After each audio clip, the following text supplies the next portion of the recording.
Bom, pessoal, então chegamos ao nosso 11º encontro do curso, né? Aula 11. Estamos nos dedicando ao capítulo 6 do nosso curso de Termodinâmica, Estatística e Aplicações Computacionais.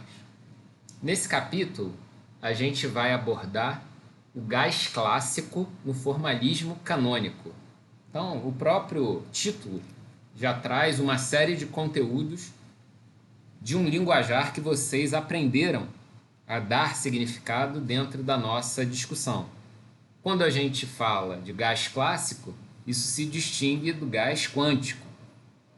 E formalismo canônico, a gente sabe que a forma de abordar a construção da função de partição está relacionada com condições onde eu tenho contato com um banho térmico que afeta o sistema de forma a controlar a temperatura e não é afetado pelo sistema, de modo que ele mantém a sua temperatura de maneira indefinida.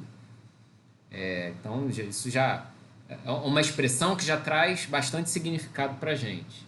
E a gente vai ver conclusões importantes nas tratativas do gás clássico, alguns resultados que a gente já conhece, mas pela primeira vez a gente vai ter um embasamento desses resultados, vendo as potencialidades dessa abordagem do ensemble canônico.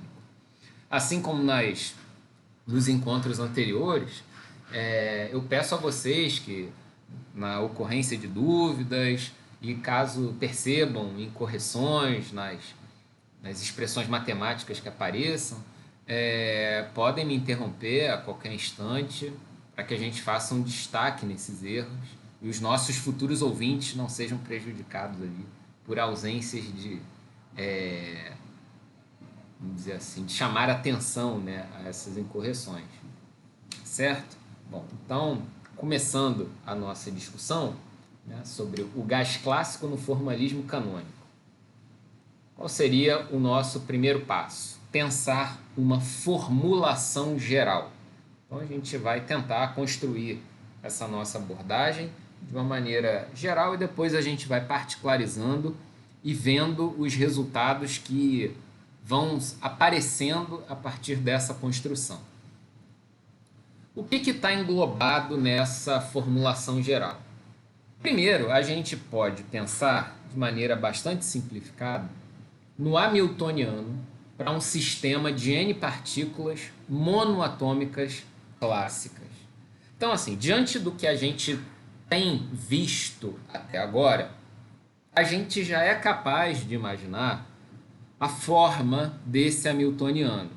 Talvez você não tenha de pronto na sua cabeça detalhes dessas expressões matemáticas, mas pelo menos a concepção geral você já tem, lembrando que o hamiltoniano é a soma das contribuições cinética e de interação ou de energia potencial.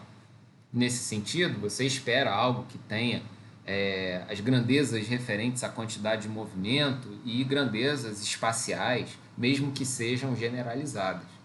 Então, quando a gente está pensando nesse hamiltoniano para um sistema de N partículas monoatômicas clássicas, né? Não quânticas, mas clássicas, a gente pode pensar de maneira bastante geral em um hamiltoniano dessa forma. Tá? Um hamiltoniano que acaba tendo aqui nesse primeiro termo, nesse somatório, as contribuições das energias cinéticas de todas as partículas, imaginando que essas partículas sejam da mesma natureza, né? Então todas têm a mesma massa m, e um termo acessório relacionado à energia potencial do sistema. Num caso de partículas que interagem entre si, a gente vai ter um potencial de interação, ou seja, esse termo aqui dentro do somatório, ele traz as contribuições da interação entre essas partículas que estão constituindo ali o nosso sistema. Essa interação depende da distância entre as partículas, né, e J, então é um potencial de pares. Essa não é a única forma de representar as interações, mas é a forma mais simples e capaz de representar uma infinidade de problemas práticos, tanto de engenharia quanto da área de ciências de materiais e química e tudo mais. Então, os potenciais de pares, eles são especialmente importantes nas nossas construções, tá? E aí ficam todos contabilizados nesse termo de interação, onde o somador passa, né, por essa regra, I menor do que J. O que isso quer dizer? Que eu só estou fazendo a contagem dos pares uma vez, né? Porque se eu faço esse somatório por todos os I's e por todos os J's, eu vou até contabilizar duas vezes a interação, vamos imaginar, da partícula 2 com a 3 e a 3 com a 2. Então, uma forma esperta de se fazer a contagem apenas uma vez, evitando que inclusive haja contagem da partícula com ela mesma, né, o que seria um absurdo, você pode colocar uma regra do tipo I menor do que J. Né? Então, se a gente construísse uma matriz de I's e J's que tem essas interações, a gente pegaria só uma banda superior da matriz para fazer essa contabilização de energias. Isso tudo até faz parte de como a gente estruturaria um código computacional para realizar essas simulações, né? Então isso acaba sendo bastante importante. Beleza.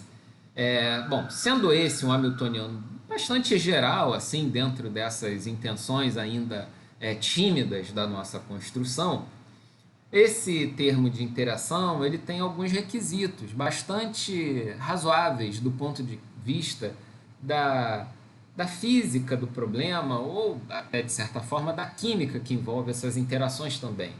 Por exemplo, para distâncias que tendam a zero, ou seja, quando as partículas estão muito aproximadas, esse meu potencial de interação tende a um valor infinito. Ou seja, o que isso quer dizer na prática? Que quando eu aproximo demais as partículas, elas vão tender a se repelir com muita intensidade, né? Então, isso até se relaciona, de certa forma, com a própria natureza quântica da matéria, né? Você não conseguir ter no mesmo espaço, no mesmo ambiente, coisas muito similares e isso tender a essa repulsão, falando de uma maneira muito livre, muito simplificada. Além disso, a gente teria também, para distâncias muito longas, esse potencial de interação tendendo a zero. Então, de certa forma, a gente estaria dizendo o seguinte: olha, quando as partículas estiverem muito longe uma das outras, é como se esse potencial de interação ele perdesse muito da sua força, né, da sua intensidade, e é como se as partículas não estivessem mais se vendo, né? Acaba sendo bastante natural a gente pensar dessa forma, em termos dessas interações de partículas, nível bem fundamental. Tá? Então, via de regra, esse nosso potencial de interação, esse termo de interação, ele precisa obedecer, vamos dizer assim, esses requisitos, tá? Não é nada de outro mundo. Bom, beleza. Nessas condições, se a gente está querendo desenvolver o gás clássico no formalismo canônico, a gente, a partir da aula anterior, já se tornou minimamente capaz a escrever de maneira objetiva e direta, quase que automática, a função de partição canônica de um sistema dessa natureza. O que contabiliza essa função de partição? Todas as possibilidades sobre o espaço de fases, das N coordenadas que o meu sistema vai ter, considerando todas as N partículas e as coordenadas espaciais e de quantidade de movimento. Mas no caso da função de partição canônica, tinha um detalhe, que era a presença do peso de Boltzmann, né? Daquela contribuição, aquele peso estabelecido na forma de uma exponencial que levava em conta a energia do sistema. Para nós, que estamos avaliando esses sistemas microscópicos clássicos, a energia vai ser contabilizada pelo hamiltoniano, e o hamiltoniano levando em conta as contribuições cinéticas e de interação. Assim sendo, a gente tem aqui, numa representação clássica, onde a gente troca basicamente somatórios por integrais, uma varredura em todo o espaço de fases, uma contabilização de todas as possibilidades, na forma dessas integrais, que leva em conta os termos de posição e os termos de quantidade de movimento. Isso, em muitas ocasiões, vai ser colapsado numa representação muito simplificada, onde se coloca apenas um sinal de integração, mas, na verdade, o que a gente está fazendo é uma integração N múltipla, vamos dizer assim, né? Leva em conta as 3 coordenadas espaciais para todas as partículas presentes e as 3 coordenadas de quantidade de movimento para todas as partículas presentes. Então, é a integração nesse espaço 6n dimensional, né? E aí, com o peso de Boltzmann aqui. Tá? Agora, vocês devem estar estranhando também um detalhe dessa representação, que geralmente a gente coloca os termos diferenciais no final da integração. Mas essa representação, onde a gente coloca exponencial no fim, assim, é bastante comum, é um pouco diferente, mas é bastante comum no âmbito da literatura de mecânica e estatística. Porque eu acabo deixando aqui, no início da representação, todos os diferenciais, dizendo logo em que eu estou integrando e depois apresenta a expressão. É só uma forma diferente de representar, mas não é absolutamente nada diferente do que vocês já conhecem lá do cálculo,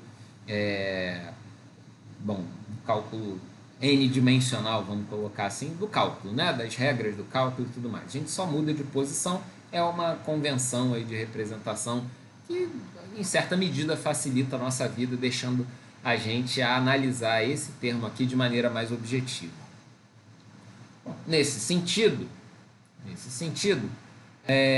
tem uma parcela do Hamiltoniano,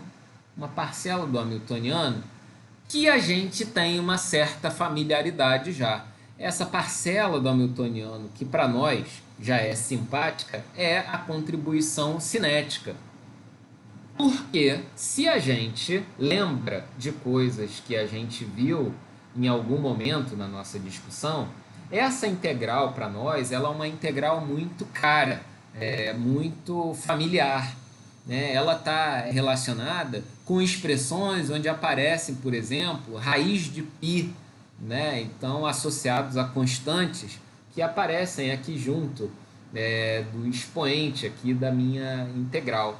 Na verdade, se você der uma folhada aí nos materiais das aulas anteriores, você vai ver que essa integral ela tem um valor bem definido, calculado exatamente como sendo 2πm sobre beta, e tudo isso elevado a meio.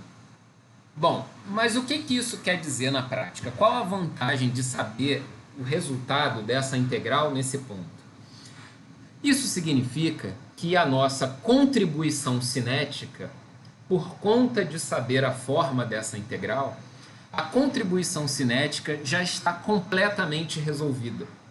Porque se você se lembra de detalhes e propriedades aqui dessa integral de exponencial, você sabe que a gente pode quebrar essa representação na forma, né, que o hamiltoniano tem os termos somados, então a gente quebra no produto dessas exponenciais, de forma que a gente consiga separar tudo que é contribuição relacionada à quantidade de movimento e tudo que é contribuição relacionada à posição.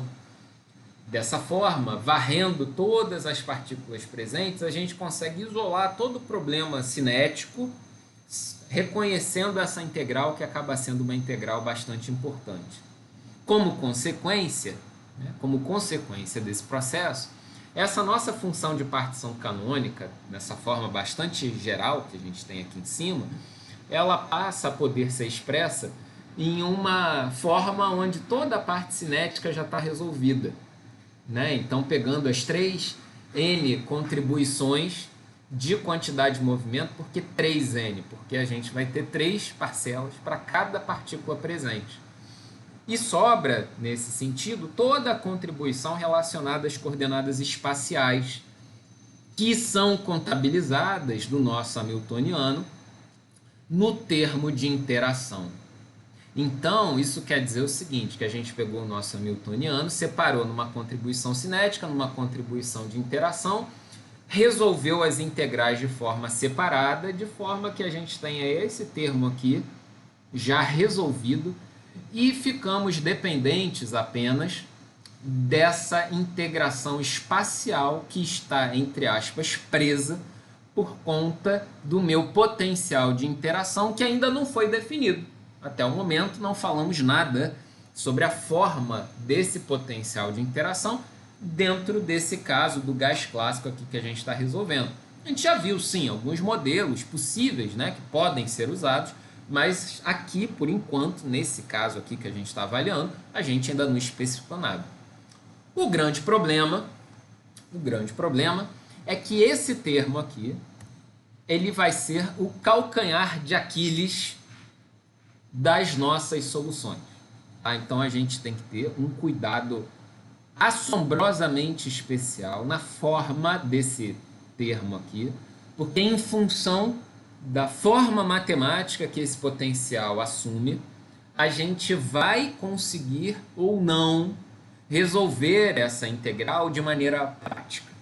Tá? Então, esse termo aqui acaba muitas vezes restringindo bastante a forma e a nossa capacidade de resolver o problema, de definir de maneira objetiva, direta, clara e curta a nossa função de partição canônica. Né? Eu fico agarrado ali nessa integral.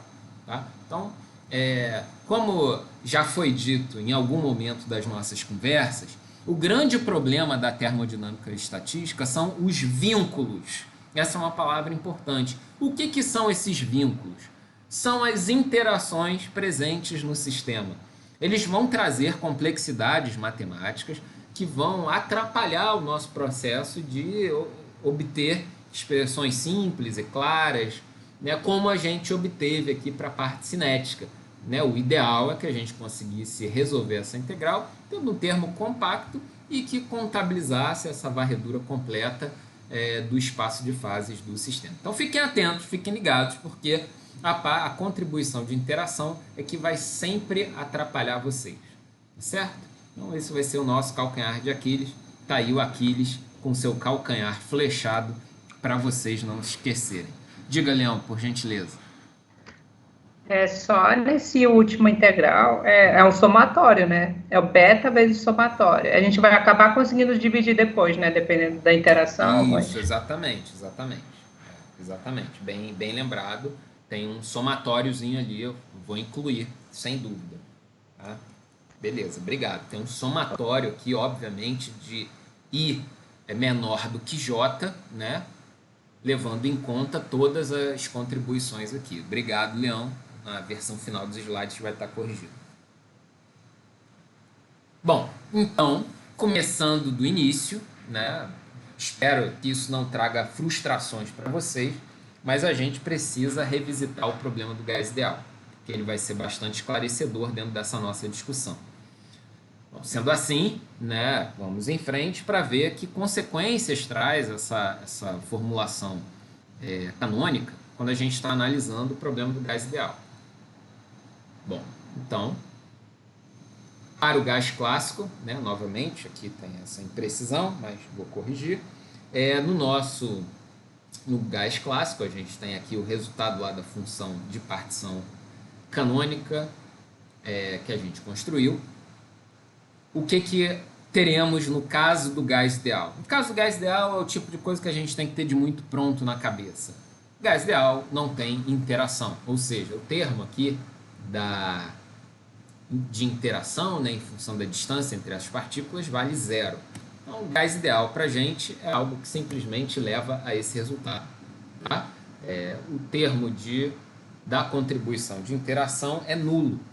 Bom, maravilha, né? Se esse é o caso, então, que consequências isso traz para a gente? Isso traz para a gente esse resultado, ou seja, eu vou fazer uma mera integração ao longo de diferenciais de coordenadas espaciais. Bom,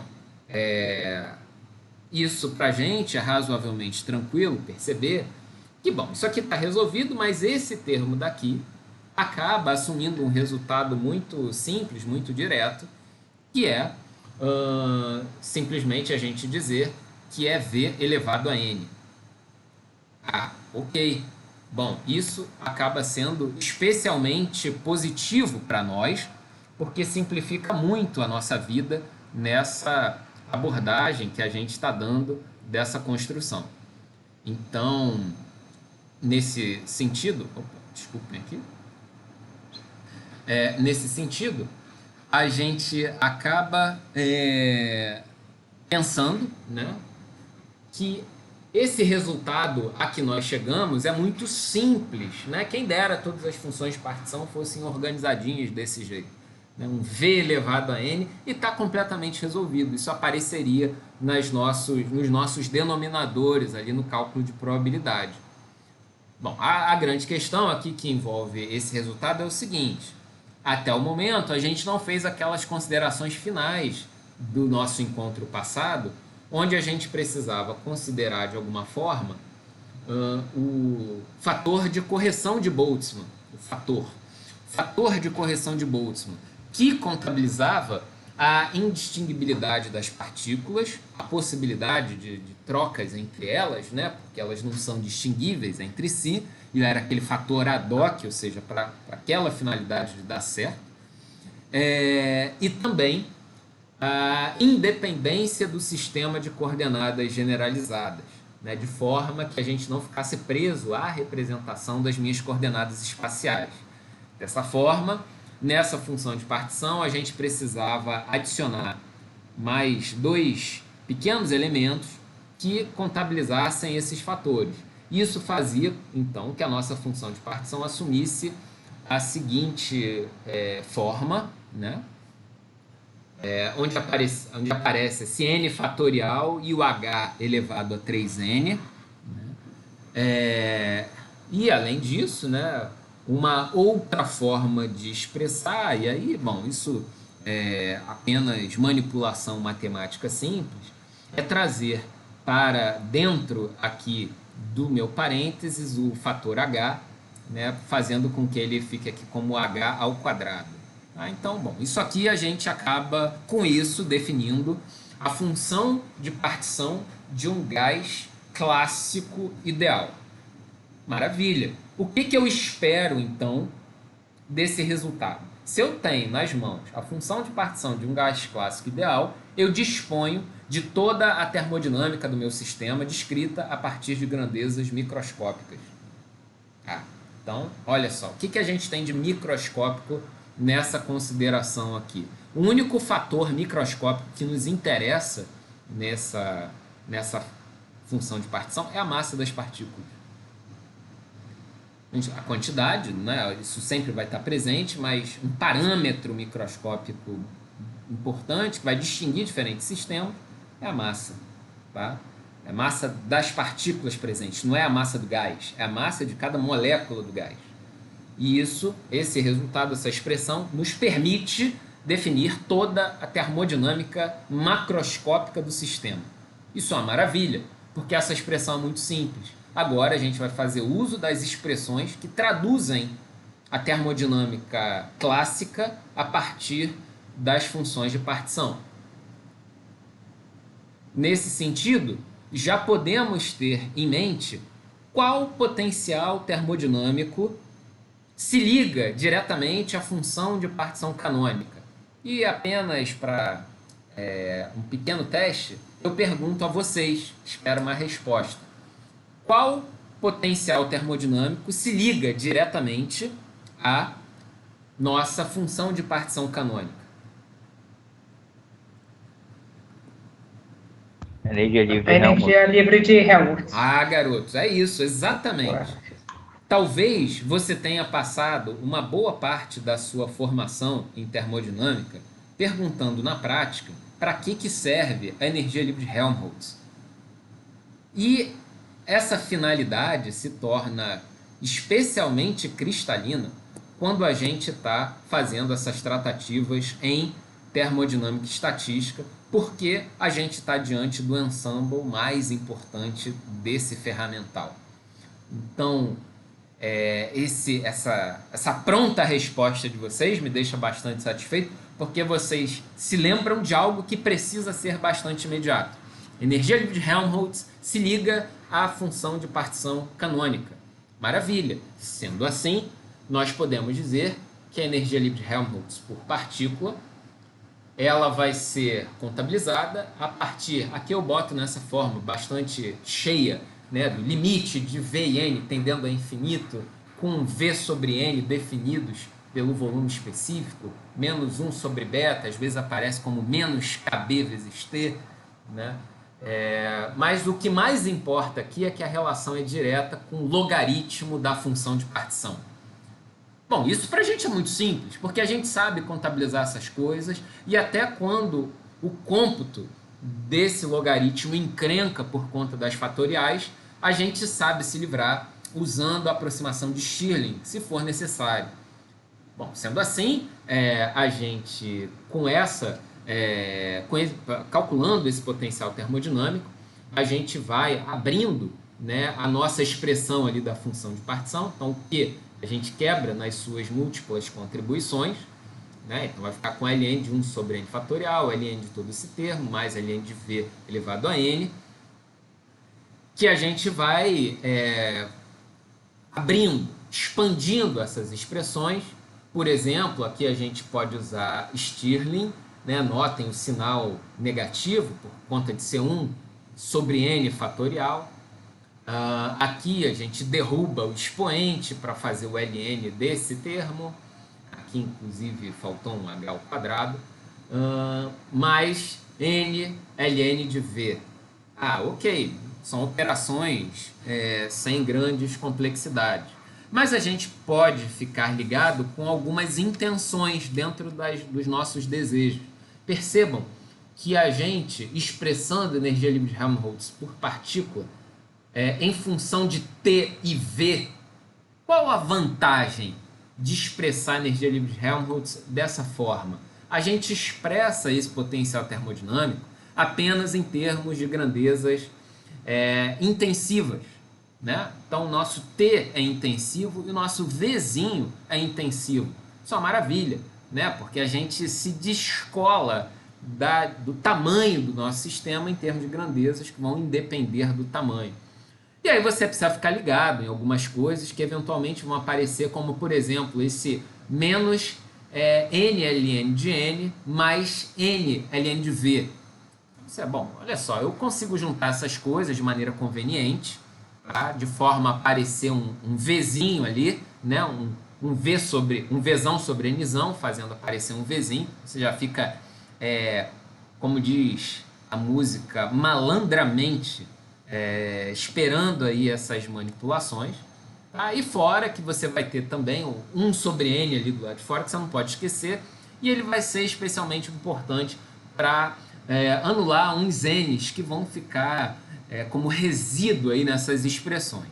Bom, percebendo essas coisas, a gente reescreve a expressão anterior, né, fazendo essa junção e lembrando desse 1 sobre n que a gente tem aqui de uma forma bem mais simpática. Bom, e além disso, né, vocês percebam que aí eu me livro desse problema aqui, né, porque V sobre N vai ser um Vzinho, né? E isso vai fazer me livrar aqui dessa expressão do limite e também poder juntar, fazer a operação aqui do 1 sobre beta, né, juntar tudo numa expressão só. Dessa forma, a gente chega nesse resultado que eu preciso, obviamente, antes de vocês gritarem, né, obviamente já vejo que deixei algumas coisas ali que não deveria. Mas, mesmo assim, a partir mesmo desse resultado... Bom, na verdade aqui o que a gente tem? Eu simplesmente peguei esse beta e traduzi. Não, aqui está certo, desculpem, aqui não tem nenhum problema não, desculpem. Aqui eu simplesmente peguei o beta e quebrei em KB vezes T, tá? E quebrei esse termo aqui em duas parcelas, uma referente ao ln de T e outra aos outros termos que sobraram nessa expressão. Bom, ok. O mais importante desse resultado é o seguinte, que ele não depende mais de Vzão e Nzão. Tá? Então, só para a gente não se perder, esse beta aqui eu quebrei, Então, 1 sobre beta, na verdade, em KB vezes T, e separei a expressão resultante numa que vai ficar como ln de T e outra ln de toda essa maçaroca de letrinhas que a gente tem aqui nessa expressão.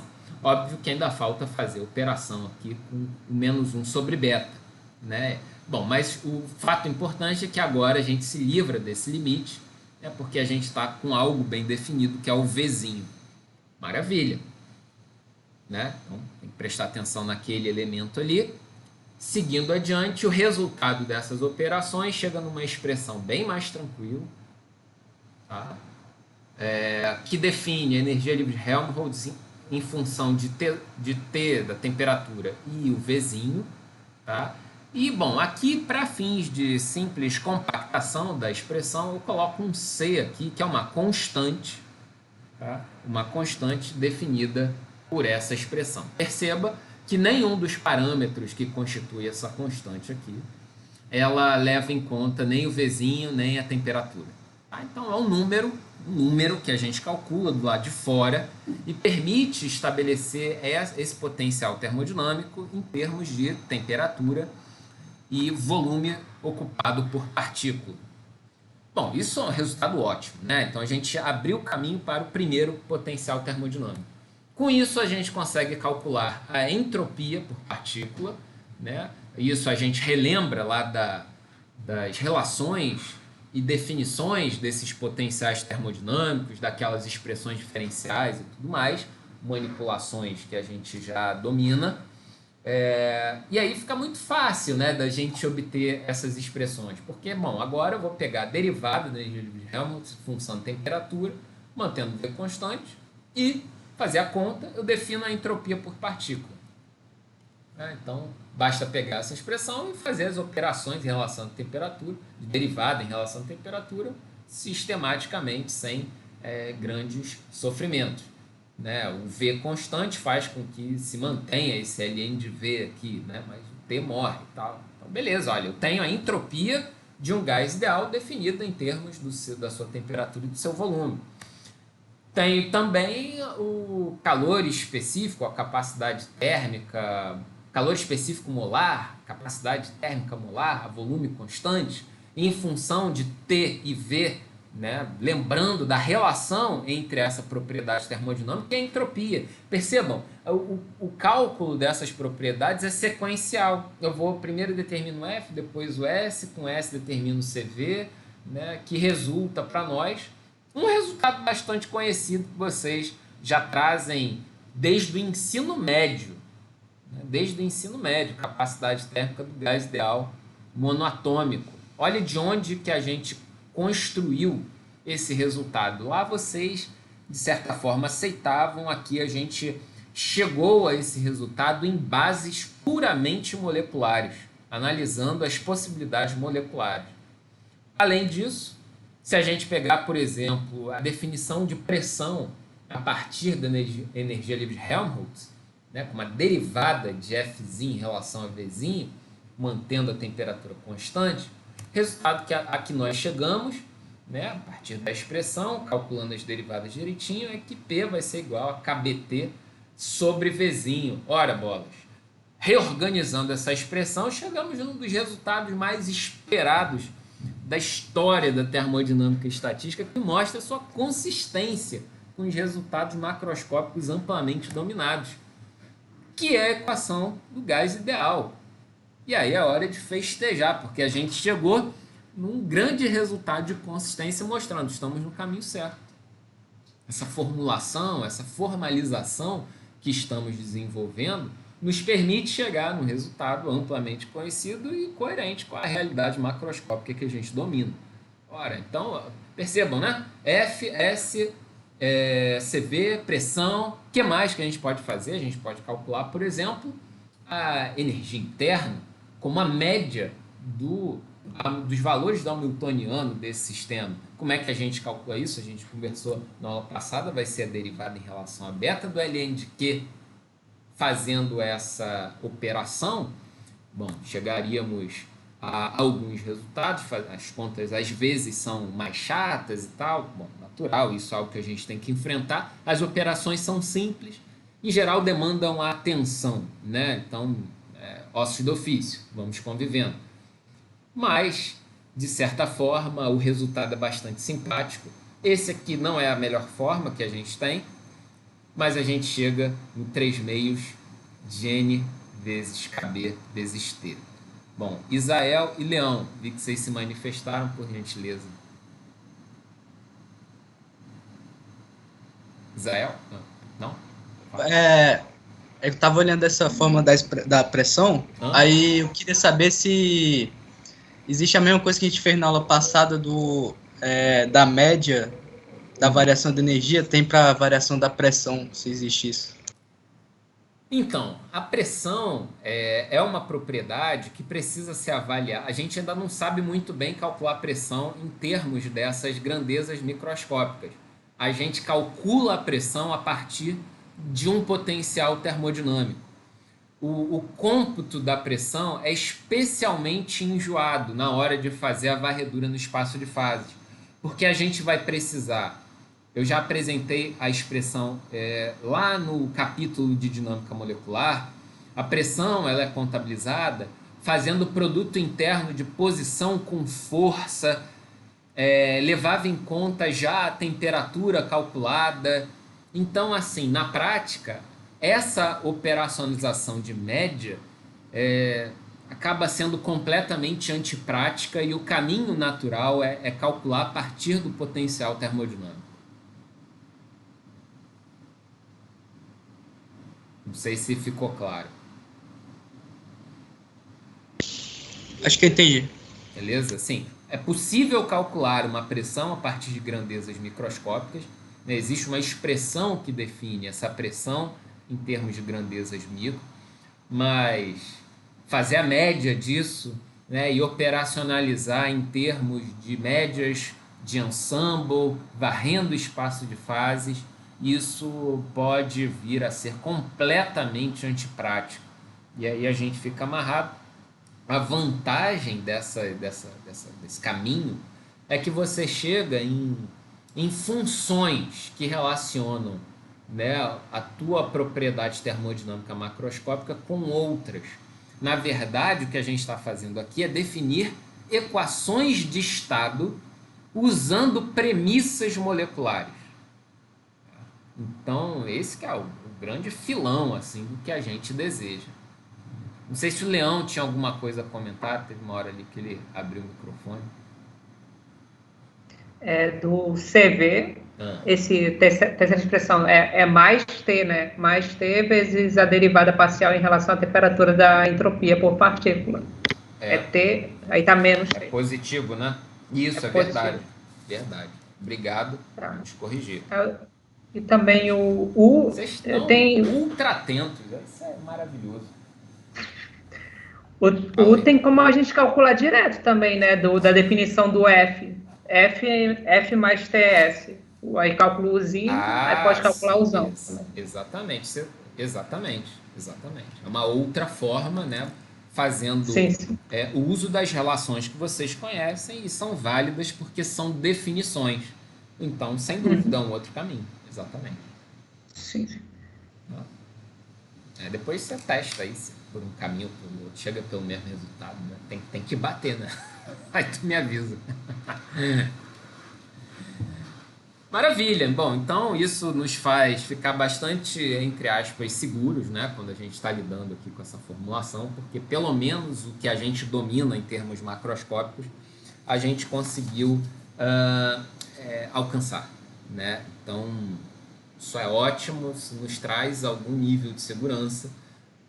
Mas o mais importante é perceber o seguinte, a força daquele nosso enunciado que a gente vem seguindo lá atrás.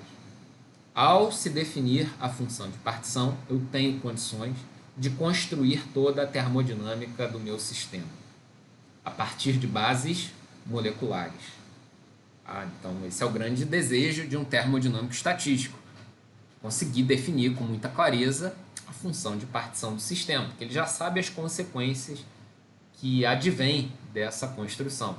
Para o cara que é um termodinâmico clássico, um termodinamicista clássico, o que ele quer é encontrar a equação fundamental, né? Outra intenção. Então ele quer encontrar formulações de entropia, de energia, em termos de variáveis naturais, porque ele sabe como relacionar essas coisas. Para a gente aqui a base é molecular. Então a gente tem outra intenção, mas que completa essa análise macroscópica do sistema.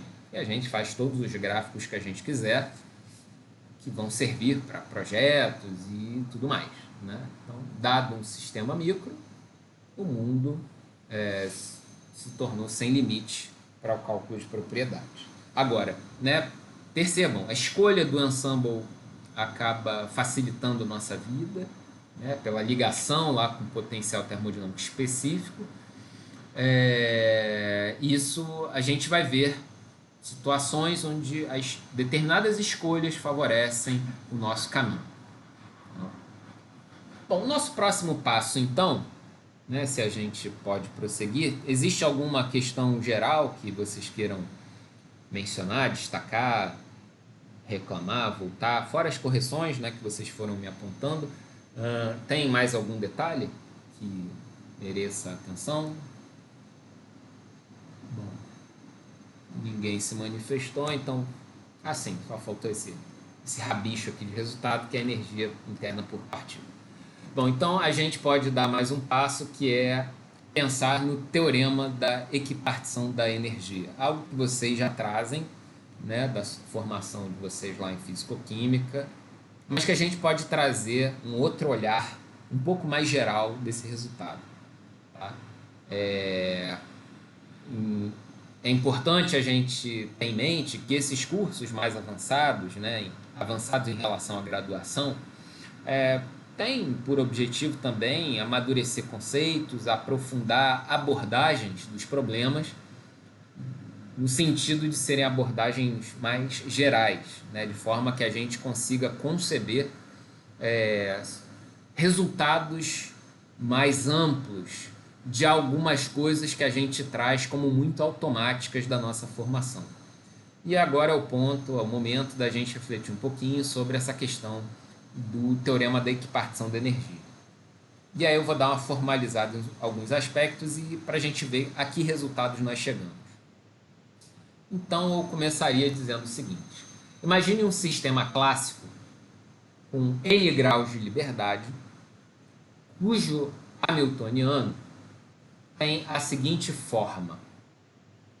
Bom, então esse hamiltoniano, em termos de suas coordenadas generalizadas, P e Q, com N graus de liberdade, vai ser expresso dessa forma, onde existe um termo aqui, de certa forma, constante, ou minimamente organizado como um H0, mais um φ vezes esse PJ ao quadrado. Algo nesse sentido. Tá? O que a gente tem nessa expressão aí do hamiltoniano? Algumas condições, né? O H0 e o φ não dependem do PJ e o nosso φ é definido positivamente, é positiva definido, tá? Variando o meu PJ de menos infinito a mais infinito. Isso tem bastante aderência às coordenadas de quantidade de movimento dos problemas que a gente tem adotado. A gente sabe que o valor de cada componente vai do espectro de menos infinito a mais infinito e tudo se resolve por conta daquela elevado ao quadrado ali, né? Então, é uma situação muito familiar para a gente. E no nosso caso, a gente pode até dizer mais, que esse φ ele é constante, né, e vale 1 sobre 2m. Né? Então, a gente tem, inclusive, mais o que dizer, especificando nosso problema, mas aqui basta dizer que é positivo definido. Bom, nesse sentido, então, existe um parâmetro importante, que é esse trecho aqui do meu hamiltoniano, que a gente pode estar interessado em avaliar a média dele. De certa forma, isso aqui contabiliza as contribuições cinéticas do meu problema, né? seja lá quem for esse meu φ, isso aqui traduz a contribuição cinética do meu problema, e eu tenho essa integral,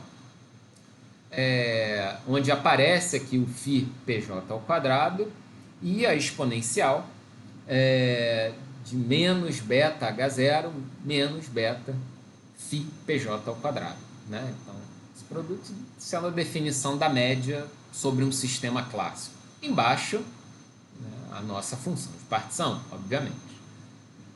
Maravilha. Nesse sentido, a gente pode calcular a integral sobre o PJ no nosso numerador. Tá? Com isso, que resultado nós teríamos nessa integral? Pegando uma integral simples ali do nosso problema, né, que vai de menos infinito a mais infinito, a gente, escreveria dessa forma, né, a integral, então φ PJ ao quadrado, exponencial, né, do nosso hamiltoniano. Por conta do H0 não depender do PJ, a gente joga a exponencial de menos beta H0 para o lado de fora da integral. Até aí, nenhum grande problema, né? Então, podemos resolver, né, jogar esse termo para o lado de fora, ok. Ficamos com algo mais diretamente ligado ali ao PJ. Simplesmente reescrevo aqui. E que aí a gente precisa ter algumas malícias, né? Esse termo aqui da integral, nada mais é do que menos derivada em relação a beta dessa integral aqui. Então aqui tem um pulo do gato, um jump of the cat, né?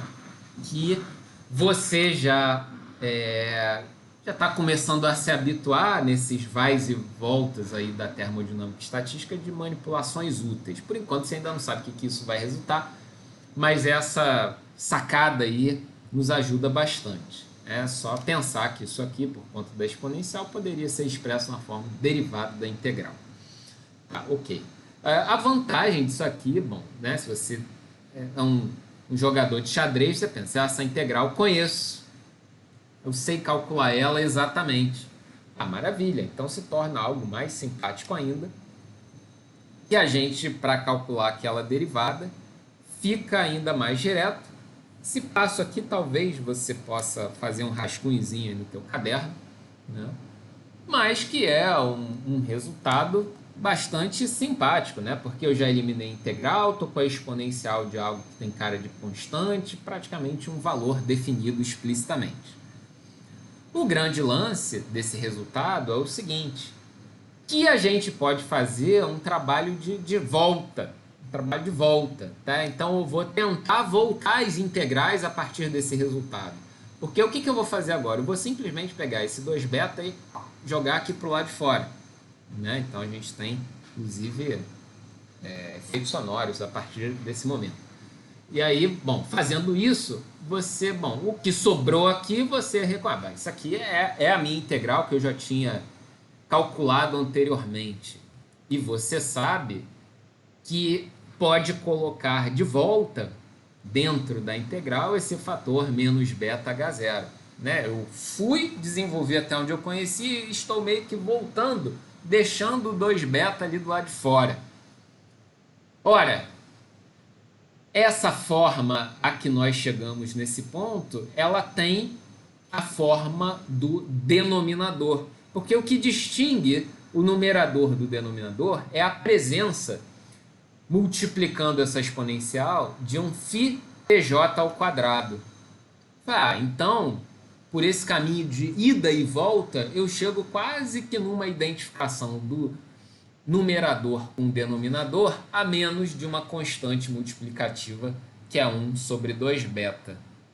Nesse caso, juntando os nossos resultados, você chegaria à conclusão de que a média de φ PJ ao quadrado vai ser 1 sobre 2β, para os mais íntimos, meio de constante de Boltzmann vezes temperatura. Ou seja, daí o grande resultado dessa nossa construção, um tanto quanto assustadora, Mas em termos de enunciado, a gente chegou em algo muito mais potente do que aqueles resultados que são apresentados de forma direta nos livros de físico-química. O resultado é o seguinte: para a gente, o teorema da equipartição da energia significa que cada termo quadrático de momento na expressão do hamiltoniano de um sistema clássico produz uma contribuição de kBt sobre 2 para a energia.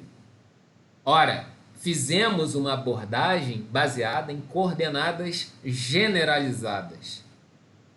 E generalizamos, nesse sentido, o teorema da equipartição de energia, dizendo o seguinte: toda vez que no meu hamiltoniano houver contribuições de coordenadas de quantidade de movimento elevadas ao quadrado, esses termos vão resultar, por conta dessa ida e volta aí, dessa nossa manipulação, em contribuições do tipo meio de kBt para a energia do sistema. Tá? Como os nossos sistemas clássicos e ideais só tem isso, só tem a parte dos momentos, então acaba que nos nossos sistemas clássicos ideais vão ser apenas múltiplos de meio de kBt. Tá? E isso para cada coordenada do meu sistema, cada coordenada de momento, que a gente tem 3n, né? N para cada, em relação a cada partícula, e 3 considerando as 3 coordenadas espaciais. Tá certo? Então foi um caminho um tanto quanto diferente de qualquer outro que vocês já tenham trabalhado, usando essa abordagem mais formal do cálculo de média sobre o ensemble, média no espaço de fases, reescrevendo esse teorema de equipartição de energia, agora para um hamiltoniano definido em termos de coordenadas generalizadas. Ficou claro? Deu para perceber a potência dessa manipulação e desse resultado? Podemos prosseguir? Brown, deu para acompanhar? Ficou tranquilo? Tranquilo, professor, tranquilo. Beleza. Foi uma ida e volta um pouco ingrata, né? Mas acho que dá para vocês, né, irem percebendo ali as intenções, né? Beleza. Bom, chegando então a esse ponto, o que nós precisamos tratar? Bom, chegando a esse ponto, resta diante de nós o gás clássico de partículas interagentes. Então, passamos pelo gás ideal, gás clássico ideal, e agora a gente dá um passo adiante, tornando o sistema muito mais complexo, que é tentar contabilizar as interações. Vamos ver o que vai aparecer para a gente encarar. Ok. Qual a dificuldade ao lidar com os sistemas interagentes? A dificuldade, no nosso caso, é obter o fator configuracional da função de partição, que, em geral, não fatoriza. Putz, talvez seja um enunciado já um pouco complexo, vamos tentar organizar a ideia. Fator configuracional. Fator configuracional é o fator que contabiliza apenas os termos de coordenadas espaciais. Estou pensando com configurações espaciais do sistema. Tentar obter aquela integral, ali, aquela parte da integral que leva em conta só essas coordenadas espaciais, no caso de sistemas interagentes, a gente fica um tanto quanto amarrados por conta do termo de interação, que traz para nós um problema matemático. Não fatoriza. O que era a fatorização? Quando a gente conseguiu fatorizar, os termos estavam tão organizados e tão bem definidos em termos individuais que eu consegui fazer com que um somatório de somatórios e tal se tornasse um produto de somatórios estanque. E aí eu simplesmente traduzi algo que seria muito enrolado de desenvolver como um único fatorial elevado a n. Isso era a operação, a estratégia ali da fatorização. O potencial de interação amarra a gente de forma que a gente não consiga mais fazer isso na maior parte dos casos. Então, se a gente tem aqui esse termo como o fator configuracional da nossa função de partição, a gente acaba ficando restrito por conta desse camarada aqui. Então, a gente vai tentar uma estratégia de desatar esse nó. É isso que a gente tem que ter, ficar ligado dentro da nossa construção. Bom, então, o que vamos fazer? Vamos considerar inicialmente uma aproximação para valores baixos de densidade, ou Vzinhos grandes, né? Os volumes específicos, volumes por partícula grande. A gente está pensando em sistemas, de certa forma, espalhados, rarefeitos, mas tentando fazer uma aproximação que consiga incluir esses efeitos de interação. Vamos ver onde nós chegamos. Bom, nesse sentido, se a gente recorda do que a gente traz da nossa formação, a aproximação geral de uma equação de estado de gás real a partir do comportamento ideal, ela se chama equação do virial. Então, a equação do virial nada mais é do que pegar o comportamento ideal e prever o comportamento de um sistema real na forma de contribuições do tipo desvio. Mas é lógico que isso vai valer quando eu estou próximo do comportamento ideal.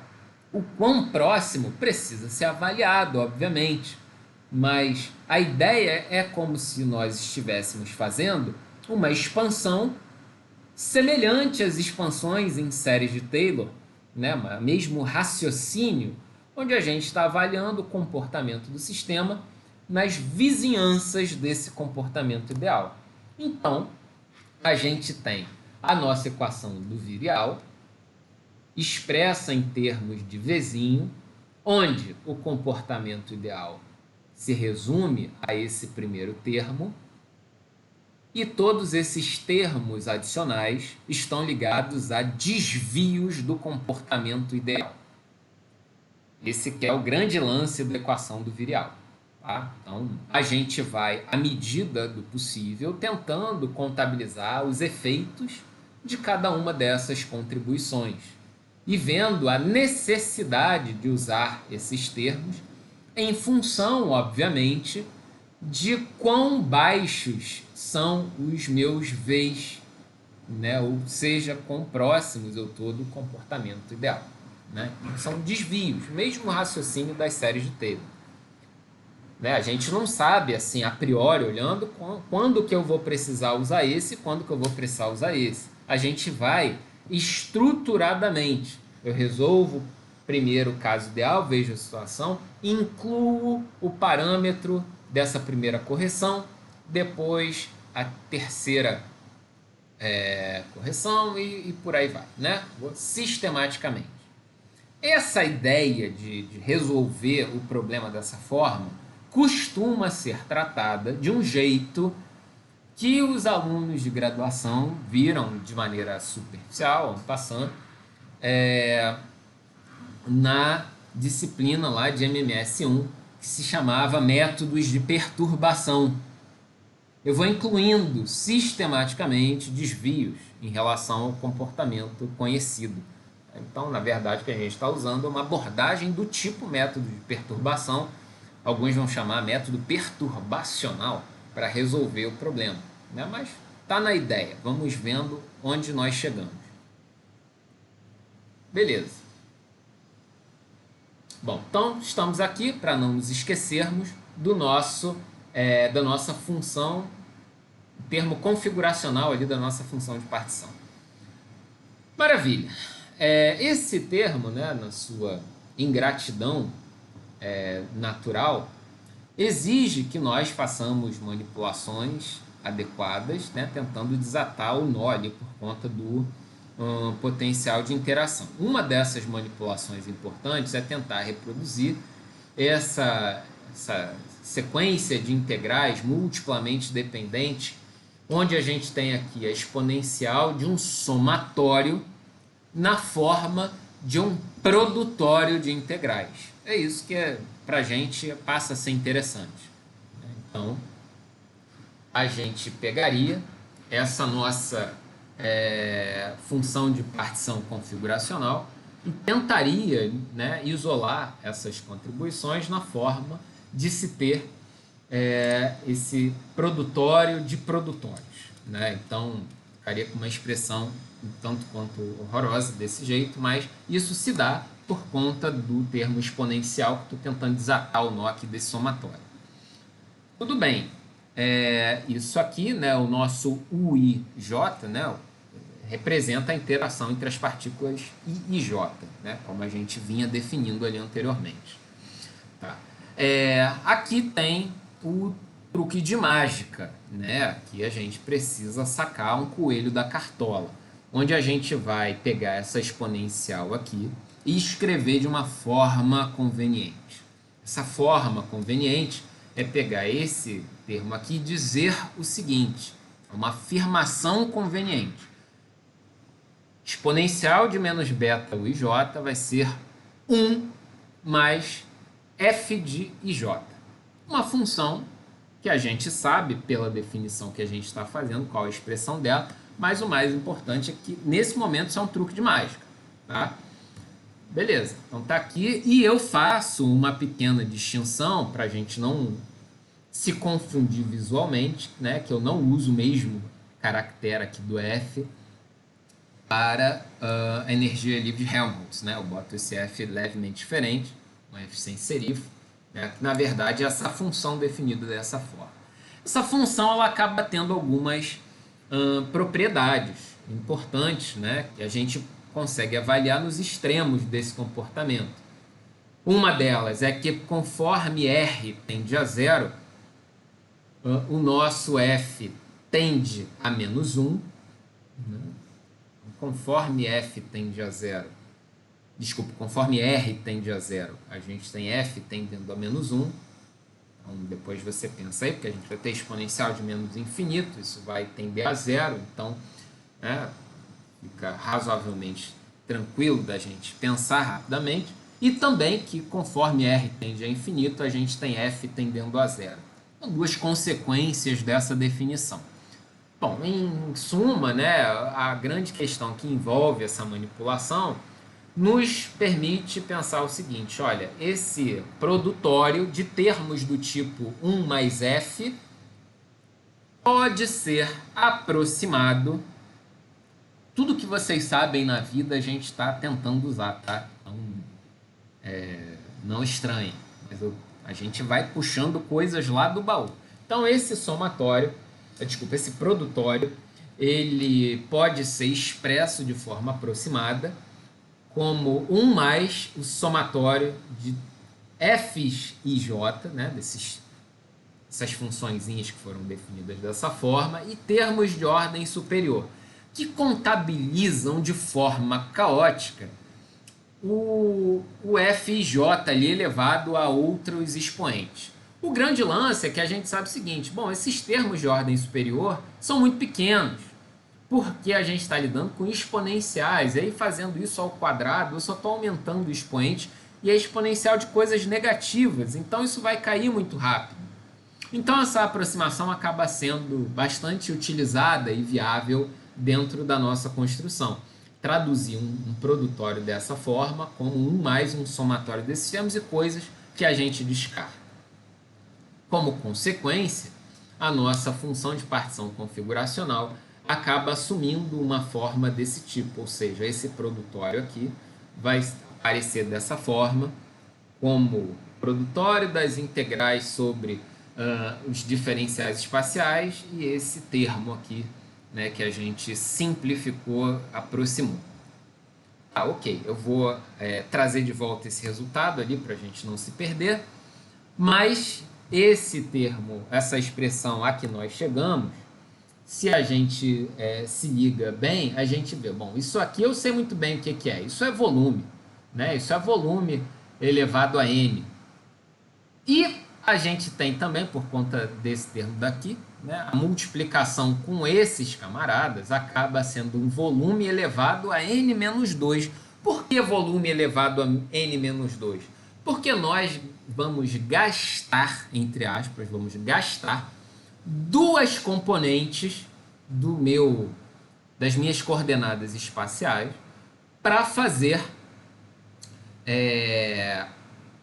o cálculo ali da distância, né? Então a gente é como se consumisse duas partículas dessas interações e a gente acaba contabilizando ali um n-2. Duas vão ser tomadas para resolver o problema aqui da integral do f e j. Tá? Então são termos, todos esses daqui do lado de fora são termos que não estão envolvidos na interação daquele par, i e j. Então a gente joga tudo para o lado de fora. Vamos lá, a gente tem que ir somando essas coisas, é um pouco assim mesmo, são muitas aproximações, mas felizmente a gente vai chegar num resultado bacana. Simplificando essa expressão, na verdade, simplesmente reescrevendo de outra forma, né, jogando o v elevado a n para o lado da esquerda, a gente fica com esse 1 mais 1 sobre v ao quadrado, vezes esse somatório, sobre todas as partículas da integral, né, das coordenadas espaciais de i e de j e da minha funçãozinha definida em termos de j. Ok, e é isso e mais um monte de coisas que eu não estou muito interessado porque eu já sei de antemão que são pequenas. Se eu pego essa expressão e aplico o meu ln, então o meu ln de qconf menos nln de v vai ser o ln dessa parafernália toda aqui, né? Estou simplesmente fazendo ln desse lado, ln desse outro, né? E aí fica essa coisa horrorosa, né? Tenho que combinar. E você já deve estar pensando, putz, onde eu fui amarrar meu burro? Como é que eu vou resolver esse lance aí? Tá pavoroso, tá horrível, né? Mas eu concordo com vocês, né? Vamos tentar ainda, vamos tentar fazer mais uma manipulação e ver aonde que a gente chega. Bom, aí você tem que sacar do bolso, lembrar. Lembrança que vocês que gastaram tanta energia lá em coisas de cálculo 1 e tal, vai lá, vocês conseguem. E tem uma aproximação muito interessante para o ln de 1 mais x. Caramba, essa foi longe, essa foi velha. Que você não entendia muito bem por que isso aparecia no teu livro de cálculo e tal, mas era uma expressão em série de Taylor muito convencional, que você talvez tenha aprendido a calcular, né? E que tem até uma forma bonitinha, né? Porque é um somatório de potências de x que vão alternando o sinal, né? Não didaticamente é interessante, mas isso vai ser importante aqui agora, porque a gente pode pegar tudo que estava dentro do ln, do lado direito, e colocar um dos termos apenas, que é o meu x. Né? Então, a gente estava com ln de 1 mais isso aqui tudo, e por conta dessa aproximação a gente chega nessa outra aproximação, né? Lembrando do Taylor de ln de 1 mais x. Essa é a aproximação em cima de aproximação. É assim mesmo, por isso que a gente está lidando com os pequenos desvios e depois a gente avalia a eficácia disso em termos do cálculo de propriedade. Tá. Bom, considerando todos os pares de partículas e eliminando o somatório, tá? Então, fazendo uma varredura sobre todos os possíveis contabilizações de pares, todas as combinações possíveis de pares de partículas, visando eliminar esse somatório que para a gente não agrega muita coisa, tentando representar esse termo daqui, né, como algo que pode ser avaliado em termos de uma interação só, a gente vai ter todas esses pares estabelecidos. Isso aqui, você lembra, né, a combinação de N2A2. Isso aqui é velho, né? Mas aí o grande lance que eu faço com isso é pegar o que era integral, somatório de uma integral de RI, RJ e tal, avaliando todo mundo. Não, eu pego todas essas possibilidades em termos de contagem e faz o seguinte, olha, na verdade isso aí vai dar um número para mim, né? E como eu estou integrando ao longo de todo R1, todo R2, todo RI, todo RJ e tal, então isso vai ser integral de menos infinito a mais infinito, isso tudo vão resultar em números. Na verdade, tanto faz pegar um par apenas, isso já vai ser bastante representativo em termos de avaliar essa integral. Beleza, então vamos ficar com a integral, né, sobre R1 e R2 de F1 e 2, apenas, jogando a contagem dos pares aqui. E aí, né, por conta disso, lembrando que a gente tem aquele lance do limite termodinâmico e tudo mais, a gente vê que esse termo aqui do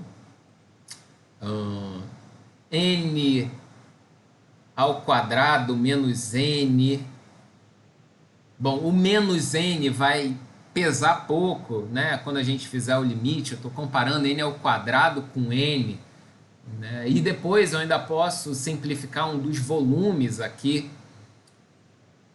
em relação a esse V2 aqui do lado de fora. Bom, em resumo, o que a gente quer? Chegar numa integral mais simples, que leve em conta apenas uma coordenada espacial.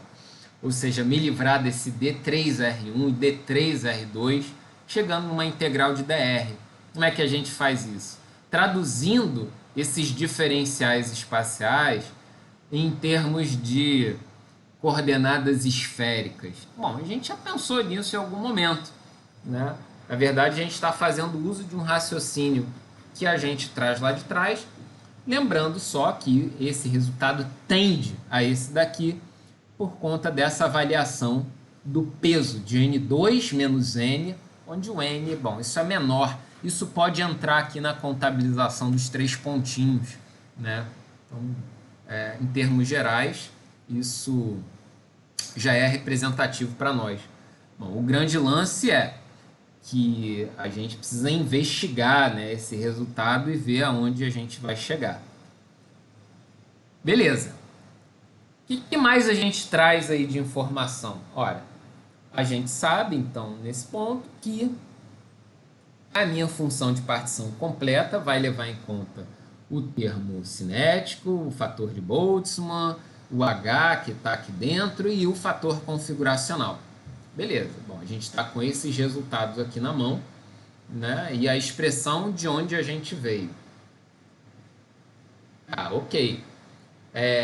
Juntando tudo, então, né, no que diz respeito a fazer o ln, né, da minha função de partição, a gente consegue organizar esse resultado, né, como a gente já tinha, ficando presos aqui ao termo configuracional, né, tá ali presente, né, então a gente não desatou ainda, deixa ele ali por enquanto, né, mas aí você tem lá a tua energia livre de Helmholtz, né, você inclusive lembrou que ele se ligava à função de partição canônica. O grande lance é o seguinte, é que agora na hora de avaliar essa energia livre de Helmholtz, que a gente sabe calcular o ln de Q e tal, e a gente traz os termos lá de trás, aparece aqui o meu fator configuracional aproximado. Mas o mais importante nesse resultado aqui chegamos é o seguinte, se nós voltarmos a nosso filme aqui, alguns momentos, e você olhar com detalhe o resultado que obtivemos para a energia livre de Helmholtz do gás ideal, você ia ver o seguinte, que o resultado foi esse. Aí você vai dizer o seguinte, ora bom, esse resultado se parece bastante com o anterior. Compare as duas expressões. A similaridade é absurda, exceto por um termo, que é justamente esse termo aqui. Ora bolas, o que isso quer dizer? Que o termo da integral representa o primeiro desvio com relação ao comportamento ideal. Em relação, quando a gente está avaliando, né, a energia livre de Helmholtz. Vindo por esse caminho, eu cheguei nessa expressão da energia livre de Helmholtz. Comparando com o gás ideal, eu falei, ué, sobrou um termo aqui. Um termo relacionado ao meu Fzinho lá, que eu defini em termos da exponencial de menos beta U lá atrás. Apareceu esse cara. O F de R, esse termo aqui, é o único que depende das interações e está ali presente. Então esse é o primeiro desvio, né, dentro dessas nossas aproximações que a gente está construindo. Além disso, né, esse ponto, essa altura do campeonato, vocês já devem estar gritando aí do outro lado, chega! Mas vamos lá, vocês resistem, estamos quase concluindo essa análise. Opa. Além disso, você lembra que a tua pressão é menos a derivada de energia de Helmholtz em relação a Vzinho. Olhando a expressão ali, você vê que tem poucos termos dependentes de V. Na verdade, resta para você apenas esse aqui e esse aqui. Então, a tua pressão vai ser contabilizada com esse termo daqui, que isolado dá o comportamento ideal. Ótimo, consistente. E sobrou esse camarada aqui do lado. Eu falei, caramba, ó, agora o termo que representa o primeiro desvio da pressão em relação ao comportamento ideal. E, caramba, ou seja, se eu tiver alguma forma de avaliar aquela contribuição ali do F, né, que depende de propriedades macroscópicas, eu consigo contabilizar o desvio da pressão por conta da energia de interação. Maravilha! Vamos prosseguir nessa ideia, então, fazendo comparações mais fortes. Então, esse é o resultado, aqui chegamos, né? Simplesmente organizando a expressão, colocando o constante Boltzmann vezes temperatura aqui do lado, do outro lado, dividindo aqui. O que importa aqui é a gente lembrar o seguinte, da nossa equação do virial, você olhando as duas, aí você fala, bem, eu consigo comparar esse negócio. Olha, P sobre KBT igual, 1 sobre V, 1 sobre V, 1 sobre V2, 1 sobre V2. Qual o resultado aqui chegamos? Que o BT, bem em função de temperatura, que representa ali aquele segundo coeficiente, né, do virial. Tem livro que chama de primeiro, tem livro que chama de segundo, aí fica uma eterna confusão, porque está ligado à contagem dos termos, mas vá lá. Foi definido explicitamente em termos de algo que depende da interação. Voltando às grandezas originais, eu tenho a expressão analítica dentro dessa abordagem do, vou botar assim, do coeficiente do segundo termo do virial, que depende do potencial de interação. Ou seja, se eu te disser uma forma do potencial de interação, se eu disser, por exemplo, o potencial de interação é Lennard-Jones, você vai fazer essa integral, que dependendo dessa forma vai ser analítica ou não, você vai usar um programa de computador para fazer isso ou não, mas o mais importante é que você consegue definir curvas de B em função de T para vários valores de T continuamente, porque sua temperatura está aqui dentro. Então, o caminho está dado para você ver um comportamento de gases reais usando a expressão do virial com base no comportamento microscópico da matéria de interações de pares. Entendi. Em resumo, meu B de T foi determinado a partir do potencial de interação de pares. Existe uma ideia, então, que a gente pode expandir a partir desse ponto.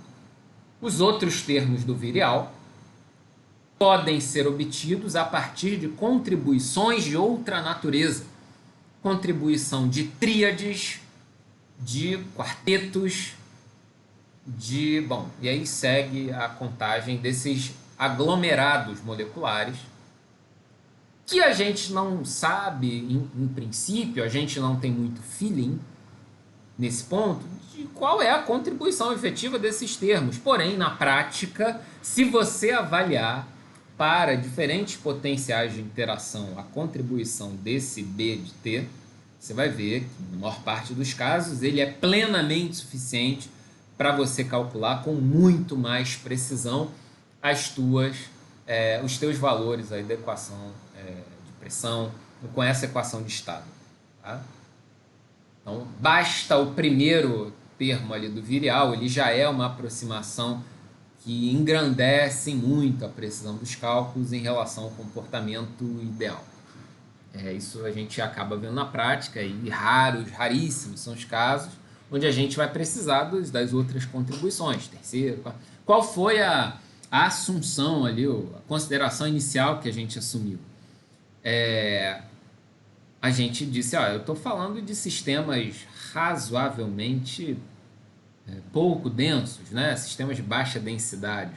Então, a gente espera que na medida em que o sistema vá se tornando mais denso, eu vou precisando desses termos, e é óbvio, né? Conforme o sistema for mais denso, as interações coletivas vão pesando mais no cômputo desses potenciais termodinâmicos. É natural, está todo mundo esbarrando no outro, né? Se você perceber, vamos fazer uma comparação tosca, mais representativa. Imagine, né, que você está ali no estádio de futebol assistindo um jogo da seleção brasileira, e aí você pergunta aquele sistema, jogo de futebol com torcedores na arquibancada e jogadores em campo, bola rolando, qual a energia do sistema? E aí você vai perguntar, não, é a energia dos abraços entre pares de pessoas. Não, num sistema denso, a energia é muito mais do que isso. É a energia da coletividade, todo mundo fazendo ola, né? E todo mundo pulando e gritando ao mesmo tempo. Sistemas densos têm essa característica. Depende até da bola rolando em campo, entendeu? Então, aí a gente vai precisar ver a magnitude dessas contribuições em função da densidade do sistema. Né? A priori, a gente sabe que tem as limitações da densidade e a gente tem que testar essas coisas, é lógico, com o eterno gabarito do dado experimental. Bom, vamos então fechando as ideias, vamos fazer um exemplo simples, simplório. A gente vê um resultadozinho aí que está disponível, fechar umas ideias. Vamos imaginar que a gente use como potencial de interação de pares um poço quadrado. O que é isso? É a versão mais tacanha, mais pré-histórica de algo que se aproxima a um potencial contínuo e bonito, tipo Lennard-Jones. Aí, esse é o poço quadrado, né? 2 parâmetros ali de distância e um parâmetro de energia, né? Um potencial de 3 parâmetros. Tem algum grau de realismo, né? Mas ainda assim muito simplificado. A vantagem de um negócio desse tipo é que a gente consegue calcular a integral fácil, né? Porque a integral de um negócio dessa natureza basicamente se reduz à integral daquele quadrado, daquele retângulo ali. É uma coisa muito simples. Bom, beleza. Então, fazendo as contas direitinho, né? A gente veria que o nosso B de T seria dado explicitamente por essa expressão. Ou seja, eu defino para um potencial do tipo poço quadrado a forma do termo ali associado ao segundo termo do virial, né? O coeficiente do segundo termo do virial. Se, analisando aí essa expressão, se a gente tem o zero muito pequeno, né? Ou seja, se isso aqui se aproxima muito da origem, a gente vai chegar naquele potencial que é a esfera rígida, né? Onde é um modelo de choques, de pancadas entre as partículas. Quando uma encontra a outra, dá uma pancada e ela cuspida, né? Para longe. Tá, ok, né? Só lembrando aí daqueles modelos de potencial. Mas isso, obviamente, traz uma consequência para nós. Esse resultado ali do BT.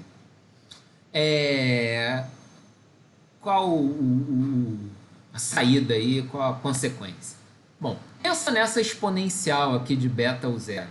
Cara, de tantas aproximações que a gente fez, vamos lá, mais uma a gente ainda suporta. né? Eu acho que a gente aguenta esse ponto.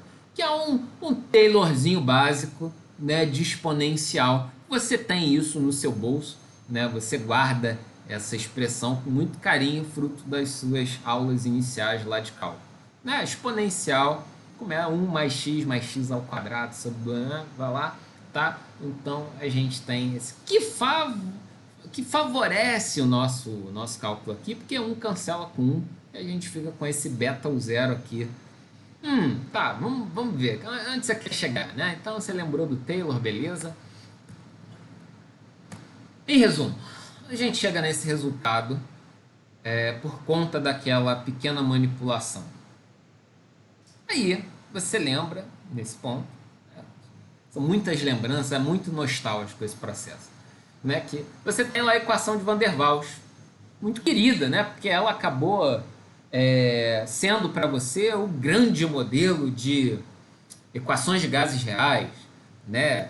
Questões de vestibular antigas cobraram esse tipo de coisa, exigindo que você tivesse pelo menos noções de que se refere ao covolume, o termo de interação ali ligado ao A e tal. Essa equação é muito, muito, muito querida por todo mundo que trabalha com gases. Ok. Se eu reescrevo essa equação, isolando aqui a minha pressão, dividindo por constante Boltzmann vezes temperatura, colocando ela meio que na forma ali da equação do virial, né, fazendo as manipulações adequadas, as expansões direitinho e tal, a gente chega nessa expressão. E ao fazer isso, a gente vê que esse termo daqui concentra o nosso B de T. E, digo mais, permite, inclusive, identificar quem são A e B em termos desses parâmetros que a gente tem definidos aqui anteriormente. Porque note, esses camaradas aqui, qual a diferença entre eles? É que esse tem o KBT, esse tem o KBT embaixo e esse não. Então, uma identificação quase que imediata, né, de que o B é esse camarada, menos A. Então, o A vai ser isso aqui, sem o KBT. Pô, maravilha! A que conclusão chegamos, então, com esses resultados? A conclusão é o seguinte, que a equação de Van der Waals descreve em termos macroscópicos a relação entre as variáveis de estado para um sistema microscópico cujas interações seguem o modelo de esfera rígida. Quando o Van der Waals, heroicamente desafiando toda a comunidade científica do seu tempo, um defensor do modelo molecular, construiu a sua equação de estado com base nos trabalhos anteriores do seu tempo. Ele estava imaginando que as moléculas apenas se chocavam e a conclusão da sua construção é uma equação de estado que leva em conta as contribuições moleculares e, ainda mais, trazem em si parâmetros de natureza molecular, no caso ligado às interações. Ou seja, construímos uma termodinâmica inicial de sistemas reais, onde conseguimos avaliar o coeficiente do segundo termo do varial a partir de interações de pares, e vimos num exemplo como que esses parâmetros calculados objetivamente se traduzem em termos de equações de estado conhecidas. Com isso, o céu é o limite, porque você pode dar um modelo de interação e a gente vai sistematicamente construir novas equações de estado e que vão ser melhores ou piores na medida que representem com mais precisão ou menos precisão os dados experimentais. É isso, minha gente. Deu para perceber, então, as consequências dessa grande manipulação que fizemos do gás clássico, onde começamos no sistema de gás ideal e fomos, de pouco em pouco, extrapolando para o sistema real de interações, gás clássico interagente, né, chegando a esses resultados. Por favor, Patrick, pergunte. No caso dessa abordagem, foi toda para um gás monatômico, certo? Como que seria para um gás poliatômico? Ah, garoto. Isso aí, muito bem lembrado. Essa abordagem foi completamente estabelecida para o gás monoatômico. Se você está ficando sagaz nessa nossa construção, você vai perceber que o teu hamiltoniano vai ter contribuições de natureza intermolecular, entre moléculas, e intramoleculares, ou seja, dentro da molécula. E que isso tudo vai ter que aparecer no computador de energia, porque as expressões da interação de átomos ligados e átomos não ligados vão ser diferentes, é óbvio.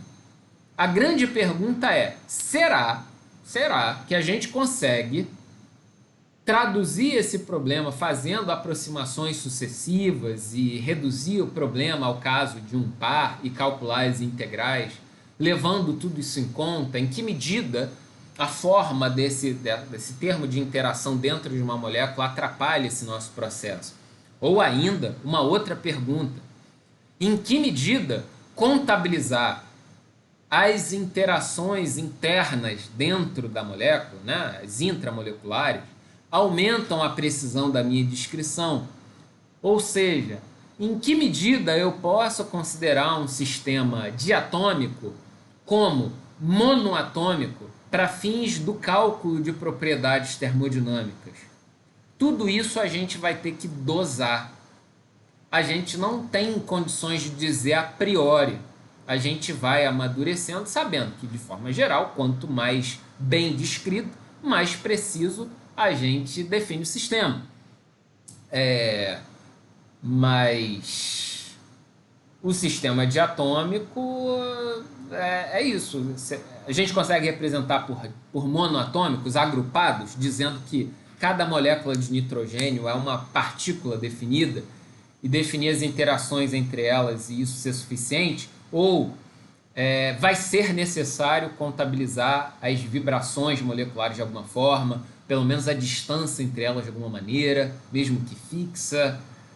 Esse é um desafio, a gente precisa medir essas coisas, né? A priori a resposta não é estabelecível, né? Qual vai ser a equação de estado macroscópica para um sistema diatômico com determinadas considerações? Sei lá, né? Em princípio eu não sei dizer, né? A gente precisa derivar isso e ver se é derivável, né?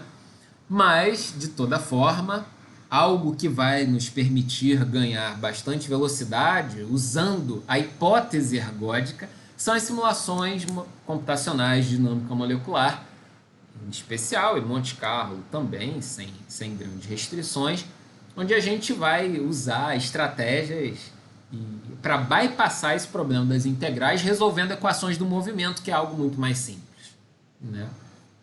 Então, o caminho das aplicações computacionais passa por não fazer o cálculo dessas integrais e resolver equações do movimento, né? Mas deu para captar a ideia? Deu sim. Peguei a essência aí. Beleza, a essência é o que nos alimenta. Isso aí. Assim como no Fandangos que você come, né? Aquele bando de essência, né? Então a gente está atrás das essências. É isso mesmo. Beleza, minha gente? Fala, Matheus, por favor. O zero, ele é a profundidade do poço energético, não é isso? Yes. Tipo, no modelo do hard sphere, esse o zero não seria zero? Ah, sim. Beleza. Depende das considerações, da forma de escrever essa nossa esfera rígida.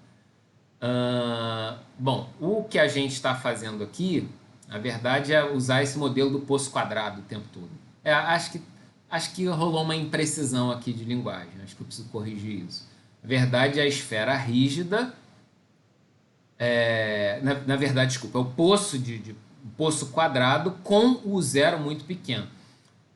Aqui, na verdade, dizer que ele tende ao Hasphere não está errado. O problema, eu acho que está aqui, né? Em escrever essa expressão. Da esfera rígida é aproximadamente esfera rígida, né? Quase Entendi. esfera rígida. Mas seria essa a ideia. Formalmente seria isso. Ok. Eu posso colocar isso, não tem problema. Obrigado. Valeu. Algo mais, minha gente?